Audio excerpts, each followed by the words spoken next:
quiet rustle of a single paper. 3 words, spoken softly, yet resonating with the finality of a gavel. And suddenly, the whole room went silent, a forced apology hanging in the thick, charged air, heavier than any shout. This isn't some dramatic flourish from a work of fiction, no fanciful tale spun for entertainment. This is the stark, unvarnished reality of how power shifts, how control is wrestled back, not through grand declarations, but through quiet, undeniable truth.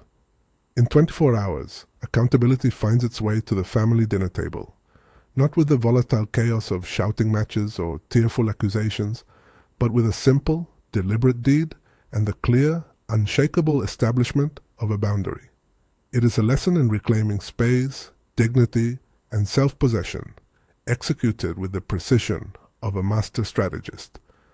I've witnessed this insidious pattern play out too many times, a slow-motion erosion of individual autonomy. Consider Clara, a woman who had meticulously built her life, brick by brick, memory by memory, within the embrace of that very house. 60 years of living, of loving, of toiling, were etched into its very foundations. Her vibrant garden, a testament to decades of patient cultivation, bloomed with the same resilience she embodied. The comforting, indelible smell of baking bread, a sweet legacy of countless family gatherings, still clung to the kitchen walls, a silent witness to a lifetime of nurturing.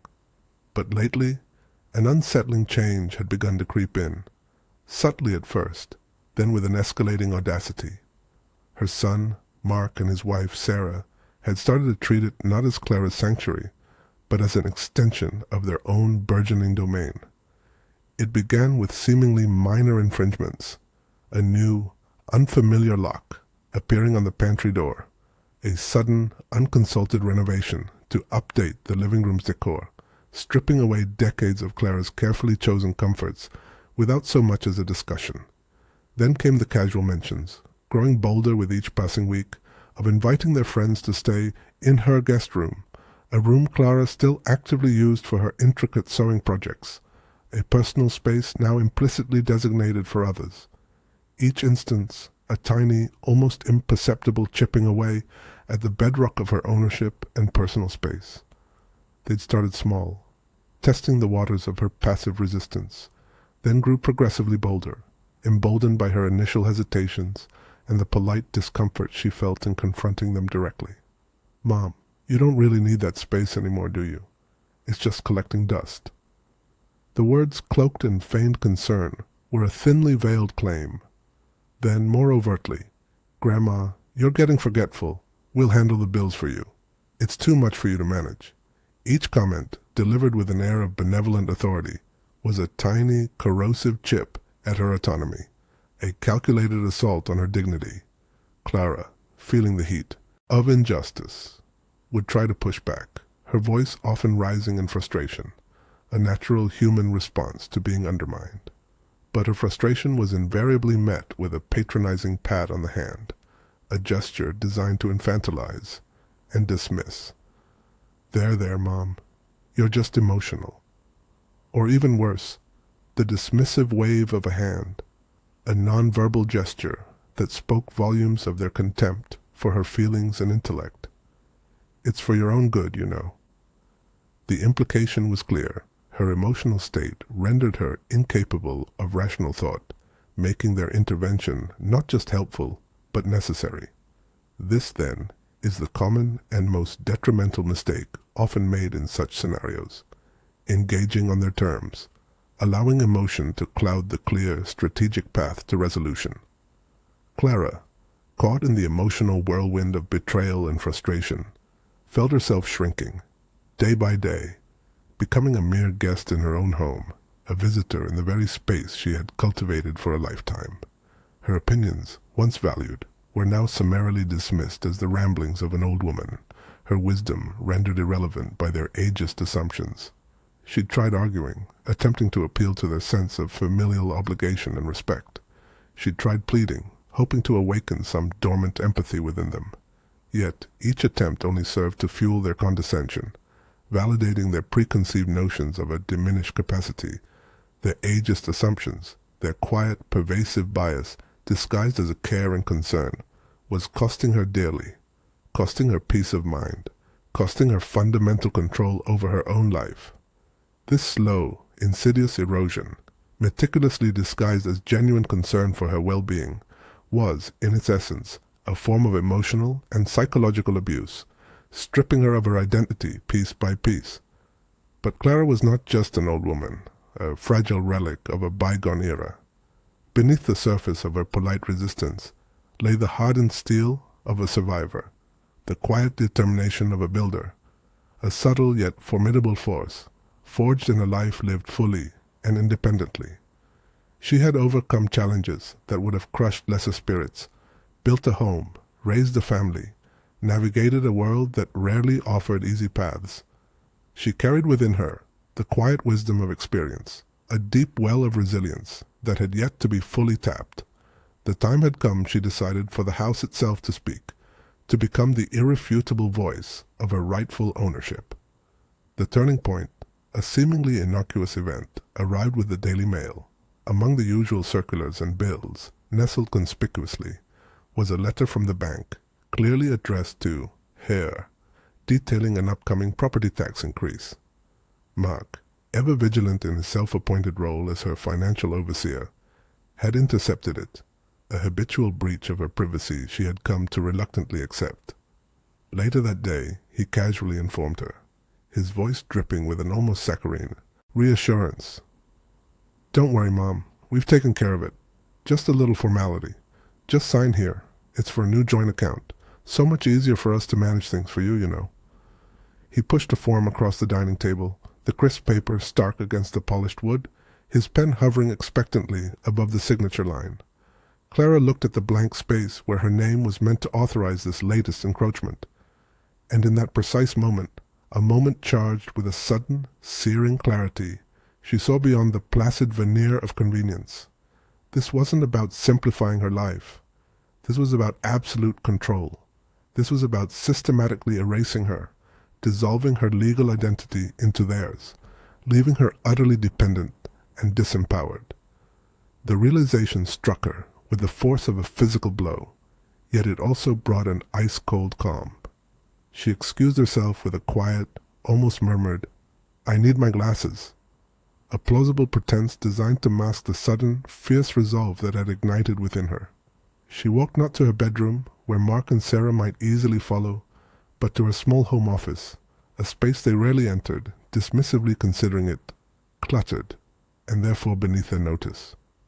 This overlooked sanctuary, however, was precisely where she kept her most important documents, carefully secured within a sturdy, fireproof box. It was here that she safeguarded the tangible proof of her independence, the deed to her house, her meticulously drafted will, and her thoughtfully constructed trust. With a steady hand, she retrieved the deed. She held it in her hands, the thick, crisp paper, a physical embodiment of her life's work, bearing the weight of 60 years of memories, struggles, and triumphs. This, she understood, was her unimpeachable proof. This was the irrefutable document that would silence their excuses, dismantle their patronizing arguments, and put an end to their calculated incursions. She didn't shout. Shouting was their language, a realm of chaotic emotion that she refused to enter. She didn't argue, for argument required two willing participants, and she was no longer willing to debate her inherent rights. She simply decided. The most effective justice tool, she knew with a quiet certainty, doesn't need to shout to be heard. It doesn't engage in heated rhetoric or emotional pleas. It presents calmly and unequivocally. It states the facts, lucidly and precisely. It makes undeniable, leaving no room for doubt, no space for counter-arguments or dismissive waves. It is the quiet authority of truth, backed by law. Clara, now imbued with a singular focus, called a family meeting for Saturday morning. The invitation was simple, firm, and devoid of the usual pleasantries. Mark and Sarah arrived predictably, with their own prepared agenda, a glossy printout clutched in Mark's hand, emblazoned with the ironically titled heading, "Grandma's Future Care Plan." The document was a detailed blueprint of their grand design, outlining complete financial oversight, designating themselves as her health proxies, and even suggesting a precise moving date to a smaller, more manageable apartment, their euphemism for a senior living facility, a place where Clara's autonomy would be fully surrendered. They had it all meticulously mapped out, their faces alight with a smug, self-righteous purpose, convinced of their own benevolent superiority. Their underlying assumption was glaringly clear. Clara was a passive participant in her own demise, a project to be managed, an inconvenience to be neatly packaged and shelved. Clara, however, was prepared. She sat at the head of her dining room table, a weighty, antique piece she had purchased with her own hard-earned money, a table that had hosted countless family dinners, celebrations, and quiet moments of shared life. This was her domain, and she had done her justice prep, a methodical ritual designed to fortify her spirit and sharpen her resolve. 10 minutes before their scheduled arrival, she had retreated to the quiet sanctity of her bedroom and practiced her personal ritual. She closed her eyes, consciously centering her breath, feeling the cool air fill her lungs, then release slowly, deeply. This deliberate control of her breath grounded her, anchoring her to the present moment. She focused on her strong posture, visualizing her spine straight, her shoulders relaxed, radiating quiet confidence. Her voice, she resolved when she spoke, would be low, steady, devoid of the tremor of fear or anger. Her eyes would meet theirs, unwavering, direct, reflecting the unshakable conviction in her heart. She opened a small, leather-bound notebook, its pages filled with neat, deliberate script. Inside, she had meticulously written 3 clear, concise phrases, distilled from years of observation and a lifetime of self-reliance. The first, "I'd like the person in charge," a declaration that, in this specific, crucial context, firmly designated here as that person. The second, and a copy of the policy, which in this scenario was the irrefutable deed to her home. And finally, the unequivocal assertion, "My wishes are clear." These were not mere words. They were anchors, strategic linguistic tools, designed to cut through their practiced dismissiveness. She placed the notebook discreetly beside her, then set her phone on the table, screen down, its recording shortcut meticulously prepared and ready for activation. The time and location of the meeting were noted mentally, creating a verifiable record should the need arise. The tremor in her hands was still there, a tiny, almost imperceptible quiver, a natural echo of the profound significance of the moment. But it was now matched, even overshadowed, by a deep, unwavering resolve that vibrated from her very core. This ritual wasn't just about readiness. It was about safety, about creating a psychological and emotional buffer between her raw, vulnerable emotions and their calculated, condescending assumptions. It was about achieving absolute clarity in the face of their obfuscation, about establishing undeniable leverage, and most importantly, about consciously remembering and reclaiming her own innate power.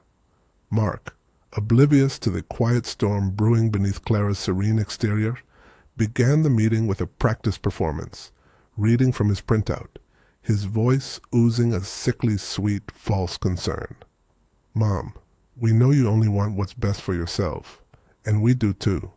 We've talked it over extensively, Sarah and I, and we genuinely think it's time to consolidate your assets. This house, as lovely as it is, has become a very big responsibility, far too much for you to manage alone now. We found a truly lovely senior living community, very vibrant, with lots of activities." He droned on, elaborating on the supposed benefits, painting a picture of an idyllic, yet entirely unwanted future. Clara let him speak. She let Sarah nod in enthusiastic agreement, interjecting with her own carefully rehearsed affirmations. She let the silence build after Mark finished, a silence thick with their expectations, heavy with the weight of their unspoken plans to take over her life entirely. This silence, she realized, was invaluable evidence. Evidence of their profound hubris, their deeply ingrained ageist bias, and their complete, utter disregard for her fundamental autonomy. They had meticulously laid bare their intentions, inadvertently providing her with all the justification she needed. When Mark finally finished his monologue, a self-satisfied smile playing on his lips, he pushed a sheaf of papers, neatly bundled and highlighted, across the table towards her. "Just sign here, Mom. It's all arranged. It's for your own good, really." The implied finality hung in the air, a silent expectation of her docile compliance. Clara, however, didn't pick up the pen. Her hand remained resting calmly on the table. She looked Mark directly in the eye, her gaze steady and unwavering, then shifted her unwavering attention to Sarah. Her voice, when it came, was low, steady, and cut through the lingering echoes of Mark's words with the precision of a surgeon's scalpel. "Thank you for your concern, Mark. I appreciate the thought, but I am still, and will continue to be, the person in charge of my own affairs." Mark let out a nervous, dismissive chuckle, a sound designed to trivialize her statement. "Mom, we know you mean well, of course, but things are complicated now. We're just trying to help you. It's too much for you to handle." He leaned forward, attempting to reassert his authority through proximity. Clara, without breaking eye contact, reached into the large, unassuming envelope she had placed discreetly beside her on the table, a seemingly innocuous detail they had overlooked in their self-importance. She pulled out a single sheet of paper, folded precisely, its edges crisp and uncreased. With deliberate slowness, she laid it flat on the table, her finger tapping it gently, once, twice. It was the deed to the house, the original, not a copy, not a digital file tucked away on a server. The physical, tangible proof of ownership. Her name, clearly printed in bold, undeniable letters, was legally binding, irrefutable. "This house," Clara stated, her voice quiet but imbued with an unshakable firmness that commanded attention, "is mine. It always has been, and it always will be." The room went utterly silent. Not a nervous chuckle, not a dismissive wave could be mustered now. It was a true, profound, and utterly deafening silence. Mark's jaw tightened perceptibly, his eyes fixed on the deed, realization dawning with a sickening lurch. Sarah's eyes widened in disbelief, then narrowed in a flicker of impotent fury. The shock was palpable, a sudden, jarring jolt to their carefully constructed reality. The bias that had cost Clara so much, the arrogant assumption of their entitlement to her home and her life, they now finally understood, was their own. It was a costly miscalculation. "I genuinely appreciate your offer to manage my affairs," Clara continued, her eyes never leaving theirs, maintaining the unyielding connection. "But my affairs are already managed, and they are managed expertly. By me. The future of this house is also decided, and that decision has also been made. By me." She then delivered the sentence that stopped the table, not just metaphorically, but literally bringing their entire scheme to a screeching halt. The words, though calmly spoken, landed like an anvil. "Effective immediately, Mark and Sarah, I am revoking your permission to reside in my home. You have precisely 30 days to find alternate arrangements and vacate the premises." The words hung in the air, stark and undeniable. The imagined hall microphone they thought they possessed, through which they could dictate her life, was now silent. The invisible company badge of authority they believed they had earned through their familial relationship, gone, utterly stripped away. The deed, lying flat on the table, was a stark, undeniable reality, a physical embodiment of policy beating ego. This wasn't just about assets, big or small. This was about dignity, even bigger, now irrevocably asserted. Mark, recovering from the initial shock, began to sputter, his face a mask of incredulity and outrage. "Mom, you can't be serious. This is our home now. Where would we even go?" His voice cracked with a mixture of fear and entitlement. "It is my home, Mark." Clara corrected him calmly, her voice devoid of triumph, merely stating an undeniable fact. and I am exercising my right as a legal owner. I have already engaged legal counsel who are prepared to enforce this. I have also made arrangements for the sale of the house, which will be finalized promptly after your departure. My future plans are now firmly set. They absolutely do not involve being a burden to anyone, nor do they involve being dismissed or disregarded. She paused, allowing her words to sink in, to resonate with the full weight of their consequences. The image of the key, catching the light in a symbolic flash, and the deed, speaking volumes without uttering a single sound, represented the immediate outcome. The initial, profound outcome was the stunned, disbelieving silence, the sudden, seismic shift in power dynamic that left Mark and Sarah reeling. The visible, tangible outcome. In precisely 30 days, a lock change, signaling the reclaiming of a home, and with it, the assertion of a life.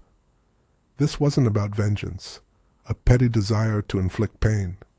It was about something far more profound. It was about justice. It was about the fundamental right to dignity. It was about reclaiming what was rightfully hers, not just the physical property, but her self-respect, her agency, her very identity. It was about proving unequivocally that calm courage, meticulous, clear documentation, and a thorough understanding of one's legal rights are the most potent and effective tools against ageism, against condescension, against any attempt to diminish an individual. Allies, in whatever form they may take, truly do change outcomes, and sometimes your strongest, most unyielding ally is the ironclad, irrefutable proof held firmly in your own hand. So, where do you begin your own journey of reclamation, of asserting your boundaries and safeguarding your dignity? Today, right now, take one concrete, actionable step. Start small, but start. Carefully save and organize policy numbers for your bank accounts, your insurance policies, your living facility agreements, any document that outlines your rights and ownership. Set a quick, easily accessible recording shortcut on your phone. A simple, discreet way to document interactions. Practice one calm, assertive phrase in front of a mirror until it feels natural, powerful, and utterly devoid of emotion. I need to speak to the person in charge, and I'd like a copy of the policy. Or, following Clara's exemplary path, choose one ally you trust implicitly, a friend, a family member, a legal professional, and share your fears, your plans, your vulnerabilities. Let them be your confidant, your witness, your support system. Then try the 10-minute ritual Clara employed. Close your eyes, centering your breath, feeling the air fill your lungs. Then release, slowly, deeply.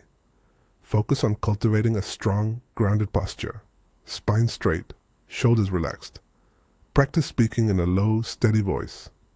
Maintain steady, unwavering eye contact, even with your reflection.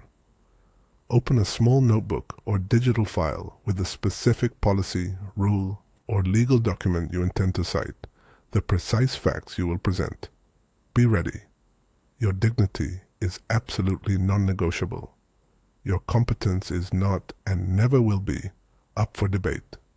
Your voice, when delivered with calm, unwavering conviction, is your most powerful and effective weapon. Tell me, what's one action you'll take today to reclaim your power, your space, your dignity? What specific scenario are you preparing for next? What challenge are you ready to meet? Share your thoughts in the comments below. Let your deeds speak. Let your voice rise, calmly, powerfully, and with undeniable authority.